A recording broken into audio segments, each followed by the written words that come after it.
ብዙ ሰዎች ወደ ዶሮ እርባታ ላይ ይገባሉ። አብዛኞቹ ደግሞ ከስራው ይወጣሉ።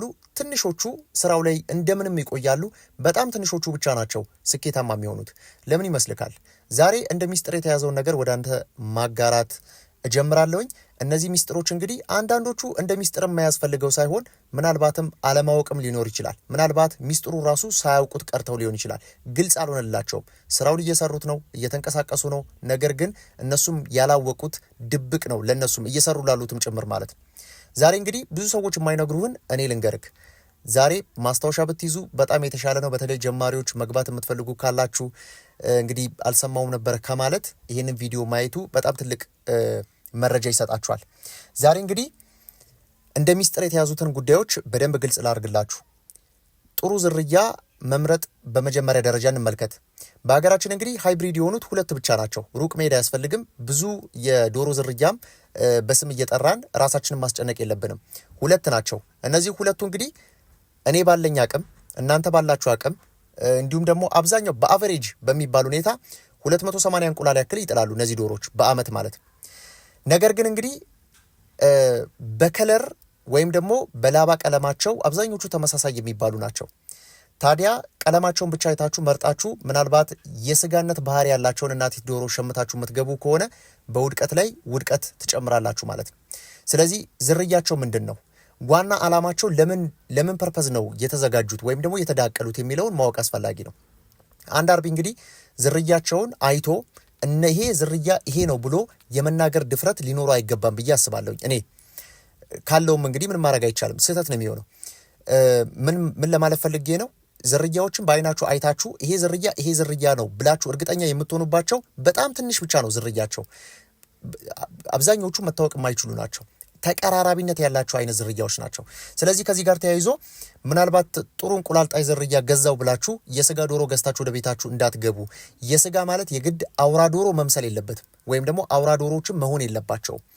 እናቲትም ሆነው ለስጋ የሚያገለግሉ ስላሉ የእንቁላል ጣይ ገዛዎች ብላችሁ የስጋ ዶሮዎችን ገዝታችሁ እንዳትገቡ።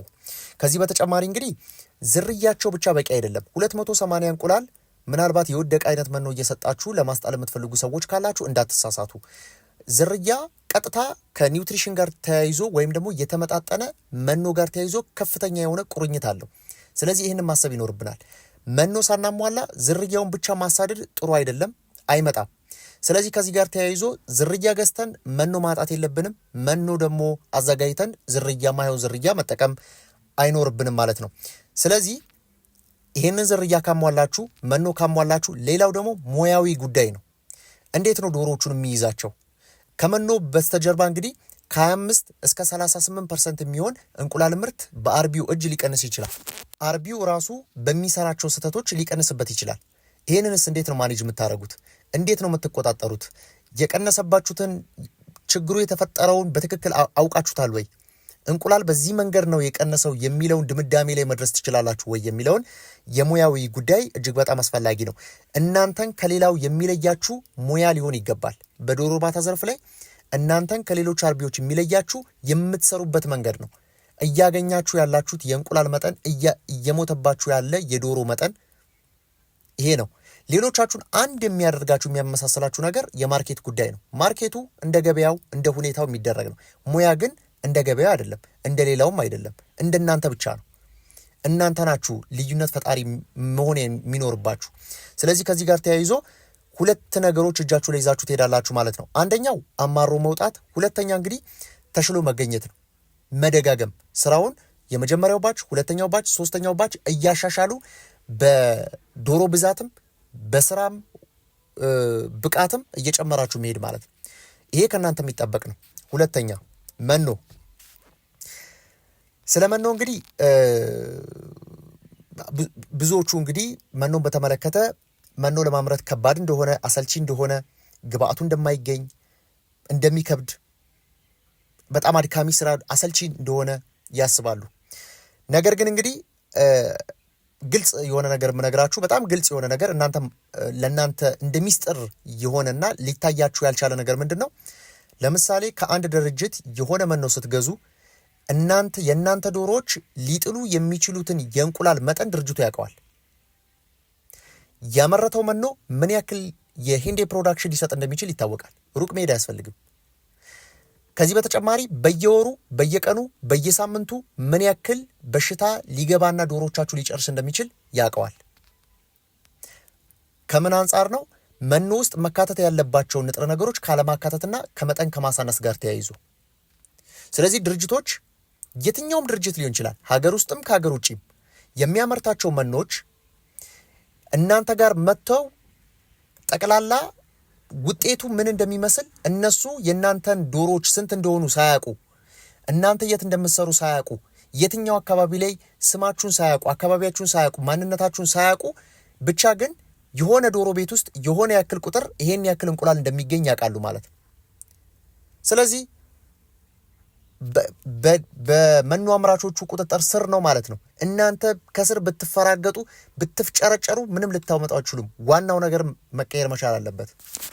ስለዚህ ቤታችሁ ውስጥ የዶሮ ቤት ጤናውን፣ ዶሮዎቻችሁ ምን ያክል ጊዜ ምን ያክል ዓመት መጣል እንዳለባቸው፣ የሞት ሁኔታ፣ ከዚህ በተጨማሪ ደግሞ የምርት ሁኔታቸውን የሚቆጣጠረው መኖ ይሆናል ማለት ነው።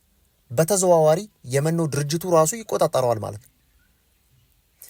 አንደኛው አርቢ 90 ምናምን እያገኘ አንደኛው ዶሮ አርቢ ደግሞ 50-60% የሚያገኝበት የተራራቀ ነገር የለውም። ተመሳሳይ የሆነ ነው ያለው። ስለዚህ ከዚህ ጋር ተያይዞ መኖ የማምረት ፍላጎታችሁ ሊጨምር እንደ ግዴታም እያሰባችሁት ማለት ነው። እድሜያችሁን እርባታ ላይ ያለ እድሜያችሁን ለማርዘም ከፈለጋችሁ የግድ ወደ መኖ ማምረት ሀሳብ ውስጥ ልትቀላቀሉ ይገባል ማለት ነው። ሌላኛው ስለ ዶሮ ቤት ነው። ዶሮ ቤትን በተመለከተ ዝም ብለ አገኘው ብለ የተገኘው የዶሮ ቤት ውስጥ ዶሮ ቤት ስለመሰለ ብቻ ዘው ብሎ መግባት ዋጋ ያስከፍላል። ዋጋ የሚያስከፍላችሁ ደግሞ ለ2 ዓመት ያክል ነው። 2 ዓመት ያክል እንግዲህ ጎበዝ ከሆናችሁና ብልጥ ከሆናችሁ በጊዜ መፍትሄ ትፈልጉበታላችሁ። ካልሆነ ግን ምናልባት ቤቱ ራሱ ችግር እንደሆነ ካላወቃችሁ ነው ችግር የሚሆነው።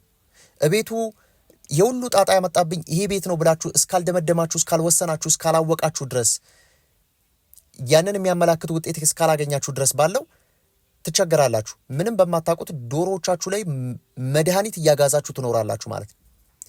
በመድኃኒትም ከተስተካከለ ጥሩ ነው። ስለዚህ ቤት እጅግ ዋጋ ከሚያስከፍሉ ነገሮች ውስጥ የሚጠቀስ ነው። ቤቱ ለእናንተ ተብሎ አይደለም የተሰራው። ቤቱ ለዶሮች ተብሎ ነው። ለዶሮች ተስማሚ ነው ወይ ነው የሚባለው እንጂ ስታዩ ለእናንተ ደስ ሊላችሁ አይገባም። ልክ እንደ መኖሪያ ቤት እናንተ የምትኖሩበት ቤት አይደለም። የኛ የምንኖርበት ቤት ለእኛ ምቹ ነው ወይ ብለን እናስባለን። የዶሮ ቤት ስንከራይ ግን ወይም ደግሞ ስንገነባ ስንመርጥ ቦታ ስናደራጅ ለዶሮዎቹ ታሳቢ አድርገን ነው እንጂ ለእኛ አይደለም። እኛ አይደለም እንቁላል የምንጥልበት ውስጥ ላይ እኛ አይደለም ዓመት ከምናምን ቤት ውስጥ የምንኖረው ዶሮዎቹ ናቸው። ስለዚህ ለዶሮዎቹ ነው ታሳቢ መሆን ያለበት ማለት ነው እንጂ ለእኛ አይደለም። ስለዚህ ይሄ ከግምት ውስጥ ቢገባ እጅግ በጣም የተሻለ ይሆናል። ቤት መረጣ ላይ እንግዲህ አብዛኞቹ ዋጋ ሲከፍሉበት እያየውን ያለሁት ዋጋ ሲከፍሉበት እኔ ለመረጃ በጣም ቅርብ ስለሆንኩ ማለት ነው። በጣም ኢትዮጵያ ውስጥ ያሉ አርቢዎች አብዛኞቹ በሚባል ደረጃ በተለይ የዚህ ቻናል ሰብስክራይበር የሆኑ ወይም ደግሞ ቤተሰብ የሆኑ ሰዎች ይልኩልኛል። በግልም የሚያውቁኝ የሆነ አካባቢም ስንገናኝ በሆነ አይነት ጉዳይ ስንገናኝም ኢንፎርሜሽን እንለዋውጣለን። አብዛኞቹ ግን ገና የሚሰጡትን ሀሳብ ስብሰማ ነው ቤት እንደጎዳቸው የሚሰጡትን ሀሳብ ጥያቄ ስሰማ ነው ዝርያ እንደጎዳቸው ማቀው አያያዛቸው የራሳቸው ችግር እንደሆነ ማቀው ማለት ነው። ስለዚህ አሁንም ዋጋ እየከፈሉ ያሉ ሰዎች ስላሉ ምናልባት ጀማሪ ካላችሁ ትንሽ ረጋ በሉና ትንሽ ቆም ብላችሁ ደገምገም አድርጋችሁ አስቡና ትገቡበታላችሁ። ስለዚህ ቤት ለዶሮዎቹ ነው እንጂ ለእናንተ ተብሎ ስላልተሰራ ዶሮዎቹ ምን ይፈልጋሉ ነው እንጂ እናንተ ደስ ስላላችሁ ብቻ መስራት ወይም ደግሞ መምረጥ መከራየት ዋጋ ያስከፍላል። ሌላው የባለሙያ ጉዳይ ነው። ከሁሉም አይነት ባለሙያ የእርባታችሁ እነዛ 1000 ዶሮዎች 2000 ዶሮዎች የ2000 ዶሮዎች ህልውና ያለው ውስጥ ላይ የሚንከባከበው ሰው እጅ ላይ ነው ያለው። ሩቅ እንዳትሄዱ። ብዙ ነገሮች የሚስተካከሉት እነዛ ውስጥ ላይ ገብቶ ዶሮዎችን የሚንከባከቡ የሚያበሉ የሚያጠጡ ባለሙያዎች ጋር ነው ያለው። እነሱን ነው መምራት የሚያስፈልገው። ውጪ ለውጪ መሄድ አያስፈልግም። መጀመሪያ ውስጣችሁን አስተካክሉት። እዛው እርባታው ውስጥ ያለውን አያያዝ አስተካክሉት። አያያዙን አስተካክሉ ሲባል ምናልባት እሱን ስታቁ ነው የአያያዝ ድክመት እንዳለ ስታቁ ነው ወደ ውጭ ወጣችሁ ደግሞ መፍትሄ የምትፈልጉት። ስለዚህ ምናልባት ሙያም ትምህርትን መሰጠት ካለበት እንዲሁም ደግሞ ልምድ ልውውጥም መደረግ ካለበት መሰልጠንም ካለባቸው መቀየርም ካለባቸው መሻሻልም ካለባቸው ውስጥ ያሉ ሰራተኞች መጀመሪያ ማለት ነው እንጂ ውጭ ወጣችሁ ባለሙያ አትፈልጉ። መጀመሪያ የእናንተ ይቀድማል። ስለዚህ ባለሙያ እጅግ በጣም አስፈላጊ ነው።